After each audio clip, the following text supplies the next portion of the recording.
நீ எவன் கூட்டணிக்கு வந்தாலும் வராட்டியும் விஜய் களத்துல இறங்கி போராட்டத்துல இறங்குவா தெரியுமா? பெண்களுக்கு எதிராக குழந்தைகளுக்கு எதிரான பாலியல் வன்முறைகளுக்காக நிச்சயமா தமிழ்நாடு முழுக்க விஜய் தலைமையில ஒரு போராட்டம் நடக்கும். விஜய் களத்துல வந்து உட்காருவாப்ல.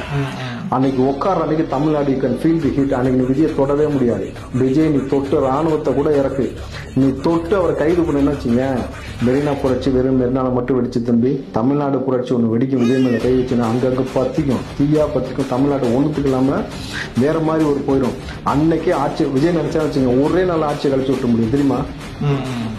விஜய் நினைச்சாருன்னா நான் களத்துக்கு வந்து நிக்கிறேன்யா, என் குழந்தைகளுக்கு பெண்களுக்கு பாதுகாப்பு இந்த மோசமான ஆட்சிக்கு இருந்து அப்புறப்படுத்தி தீரணும், இதற்காக நான் இன்னும் நிக்கிறேன், உண்ணாவிரத போராட்டம் நிக்கிறேன்னு சொல்லிட்டாருன்னு வச்சுக்கலாம். என்ன பண்ணுவீங்க? எத்தனை லட்சம் பேர் அரெஸ்ட் பண்ணுவீங்க? ஜெயில் இருக்கா? அவ்வளவு கொண்டு போய் அடைக்கிறது ஜெயில் இருக்கா? எத்தனை நபர்கள் செய்வீங்க? நீ ராணுவத்தை இறக்குனா கூட செய்ய முடியாது. இது நேஷனல் மீடியாவை தாண்டி கிட்டத்தட்ட நீங்கள் விஜயை தொட்டு உள்ளேயே வைக்கணும்னு வச்சுங்களேன். தமிழ்நாடு மட்டும் கிடையாது, அண்டை மாநிலத்துல கிளம்பி சரியா தமிழ்நாட்டுக்குள்ள வருவான். நீங்க நினைச்சிட்டீங்களா தமிழ்நாட்டுக்குள்ள மட்டும் விஜய்க்கு ஆள் இருக்குன்னு? உலகம் முழுக்க ஆள் இருக்கு. அண்டை மாநிலத்துக்கு கிளம்பி வந்தான்னு வச்சுங்களேன், தமிழ்நாடு தாங்கவே தாங்காது. இன்னும் மொத்தமா விஜய் நினைச்சா ஒரே நாள் ஆட்சியை கலைச்சிட முடியும். அவரை நீங்க சீன்றீங்க ஒட்டுமொத்த நபரையும் வச்சு. இந்த சீண்டுதல் என்பது உங்களுக்கு மிகப்பெரிய தலைவலியா வந்து நிற்கும் பாருங்க. அவர்கிட்ட செய்வீங்க.